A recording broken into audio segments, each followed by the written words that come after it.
Hello friends, welcome back to my channel. In this video we are going to talk about peptic ulcer, scarlet fever, colon cancer, hernia, gastric cancer and hemorrhagic disease of newborn. So let's start. It's gonna be the quick revision video, very fast. So let's start. So let's start.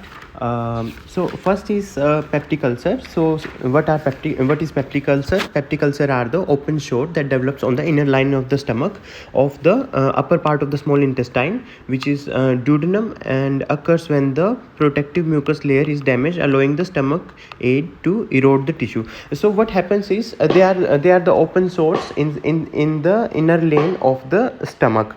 So they will cause problem time to time. So if the peptic ulcer case is there, it is most probably provoked by the H. pylori bacteria.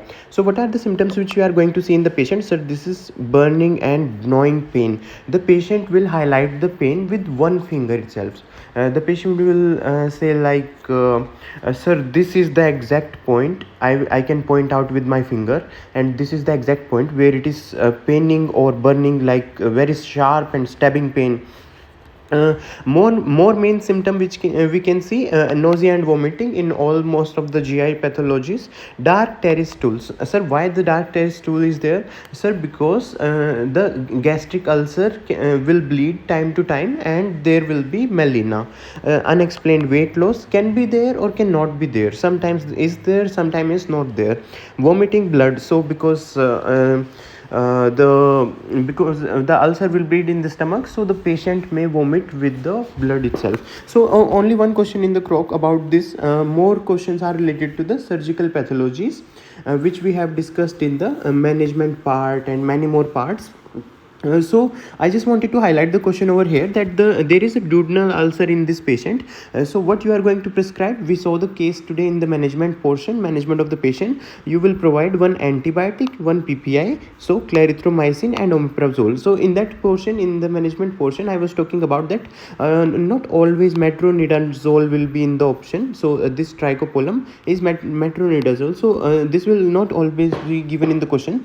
So go with the clarithromycin and omeprazole if the option doesn't give you trichopolam as well. Let's see the next is the case of the scarlet fever. So scarlet fever is basically the bacterial illness caused by the streptococcus pyogenes group A. So what are the symptoms which you are going to see in the patient? So you are going to see fever in the patient. This is a fever, so you are going to see high fever in the patient. Sore throat, tonsillitis you are going to see in the patient. You are going to see headache, nausea, vomiting, malaise, sore throat, difficult swallowing, rashes over there. Rash, which kind of rash, sir? So this is a sandpaper rash. When you will touch the patient's body, so over the rash it will look like the sandpaper which we use to remove the paint from the wall. So red line or petechial line or pastial line or natural folds. So all of these things are the same things. So this pastial line or this petechial line or the crock question will tell natural folds to you. So red lines can be there. Strawberry tongue is something hallmark finding. Sandpaper rash is hallmark finding for scarlet fever, and nausea, vomiting are associated. Swollen glands, so lymphadenopathy will be there. And what else? So the rash of scarlet fever starts from the face and it will go to the lateral surfaces of the neck, then to the trunk, and then to the body. So it will be a pinpoint type of rash. For pinpoint, or you say sandpaper rash. So what we are going to see in the, let's see the question. The patient says about the fever, headache, pain during swallowing. 3 hours later, bright red, fine punctate rash on the lateral surface of the body. So we remember from the introduction portion, the rash will be on the lateral surface of the body. So natural line, the question has highlighted here. So natural lines are what? They are pastial lines. So oropharyngeal mucosa has hyperemia. This is tonsillitis. Purulent plaque over there on the tonsils, highlighting tonsillitis. I have wrote it on the below with very highlighted part, like bright red fine punctate rash, lateral surfaces, and in cases of rubella, you remember that rash was over the extremities. In cases of mononucleosis, you remember that it was maculopapular rash. So scarlet fever, streptococcus pyogenes A, this is clear. Sir, what you are going to prescribe to the patient? Sir, we will prescribe antibiotics. Which one? Penicillin. So, I did not see the question over it, but in case if the examiner asks, prescribe penicillin. Which test you are going to do? Swab test. So take the swab test. If comes positive for the scarlet fever, then give penicillin antibiotics to the patient. Next is the case of colon cancer or colorectal cancer. We have talked about most of the question in the tumors itself.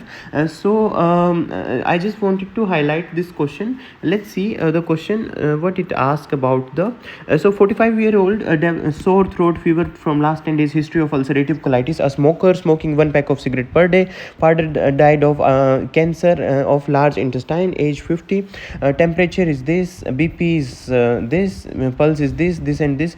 Examination of the oral cavity reveals erythematous pharynx and exudate in the tonsillar crypt. Antigen test for group A, streptococcus positive.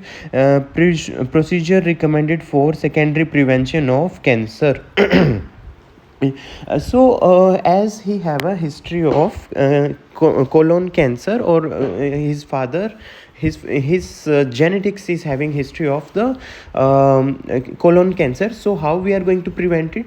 Sir, timely go for the colonoscopy so that the early diagnosis can be made and the best treatment can be provided to the patient. You can read the symptoms and definition of the colon cancer. We have covered it already very well in the tumor part. Next is hernia. Sir, what is hernia? Occurs when internal organ or tissue protrudes out or pouches out through a weak spot in the muscle or surrounding tissue well. So what are the symptoms which we are going to see in the patient? Bulged or lump, because some part has protruded outside through some weak spot. Pain or discomfort while cuffing. The hernia usually used to get bulge up. Weakness or pressure, burning or itching sensation, nausea and vomiting are associated with all of them. So let's see the case study. The 70-year-old woman shows a shadow over the heterogeneous structure over the left dome of the diaphragm. X-ray shows abdominal segment of the esophagus in the chest cavity. So sir, you have to remember from now that this is the case of hiatal hernia, that when the abdominal segment protrudes into the thoracic cavity, chest cavity, so that is known as hiatal hernia. How you are going to treat it? Sir, you are going to treat it surgically, removal of the segment of the abdomen from the thoracic cavity and keep it back in the abdominal cavity. Sir, how you are going to diagnose is, you are going to do X-ray. So X-ray shows what? Abdominal segment of the esophagus in the chest cavity. This is the case of hiatal hernia. Next is gastric cancer. Gastric cancers are provoked by, or the main risk factor is the pylori infection, malignant tumor that arise from the lining of stomach. Patient will show asymptomatic at early stage, weight loss, loss of appetite, nausea, vomiting, pain, discomfort, fatigue, blood in stools and vomiting. So these are the symptoms which you are going to see in the patient. Let's look at the part of stomach first. This is the defined diagram of the stomach portion. First is cardia, then upper part is fundus, middle part is the body of the stomach, and the lower part of the stomach is known as antrum, and then there will be pylorus, where the pylorus sphincter is present, or the lower gastric sphincter is present. The patient says constant pain is in epigastrium, weight loss 12 kg. Physical instrumental examination detected the cancer of the body of the stomach without the signs of distant metastasis, moderately differentiated adenocarcinoma. So remember, in the cases of gastric cancer, epigastric pain because the pathology is in the stomach, weight loss because cancer we suspect. So what you are going to do with the Gastric cancer, sir. We will do the gastrectomy. This is Croc's treatment. Nowadays, maybe some things has been changed. Maybe we do not cut the whole gastrectomy. But remember for Croc question that we are going to do the gastrectomy because there is a risk for the malignization. So we are going to do the gastrectomy. Remember for the Croc question. Next is hemorrhagic disease of newborn. Sir, what is this? Hemorrhagic disease of newborn is the or vitamin K deficiency bleeding, is also known as VKDB. Occur in newborn due to insufficient level of vitamin K, which is essential for the blood clotting. Sir, what we are going to see in the patient? Sir, the patient will be bleeding very well because the blood clotting factor is lacking in the newborn.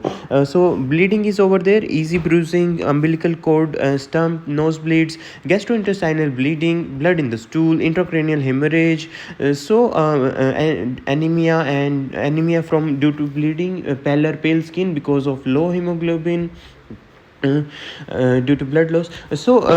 What we are going to see in the patient is the deficiency of factor 2, 7, 9, 10. This is something you have to remember. So 2, 7, 9, 10 is the deficiency for the vitamin K, and this is the case of hemorrhagic disease newborn. Let's see the first newborn. On the 4th day of life, the child developed melena, which is probably due to bleeding, started vomiting blood, so we know that his GI is bleeding. Prolonged prothrombin time, because we know that the patient is having some deficiency factors, which are 2, 7, 9, 10. So what disease this is, sir? So this is hemorrhagic disease of newborn. Next patient says, on the 3rd day, mother noticed hemorrhages in the umbilical wound, red dots on the sclera. So hemorrhages they are talking about, yeah. Red dots in sclera are some sort of small hemorrhages with the eye. Child eyes. Mother wasn't registered for the perinatal care checkups. She is breastfeeding her baby as needed. She did not take care of it before that. While the pregnancy, we are having a lot of appointments with the doctor, that when should we go for the neonatal screening tests and all of the things. So fetal screening test should be done. This is very necessary for preventing the further complications in our upcoming newborn. So she did not do that. So what's happening is subconjunctival hemorrhages, hemoglobin is 155, mother's blood group is this, and a child's blood group is this. When the mother's blood group is positive and child's blood group is negative, this is the case of hemorrhagic disease of newborn, because the patient is having hemorrhages. Remember, I'm not talking about the hemolytic disease, I am talking about the hemorrhagic disease. Hemolytic disease will be the case of RH incompatibility. So this is the case of hemorrhages, because we see in the question, mother noticed hemorrhages in the umbilical wound, hemorrhages in the sclera, hemorrhages in the subconjunctiva. So this is the case of hemorrhagic disease of newborn. Prescribe vitamin K to the newborn. This is it with this video. I hope you enjoyed the video. If there is something, let me know in the comments. See you in the next video.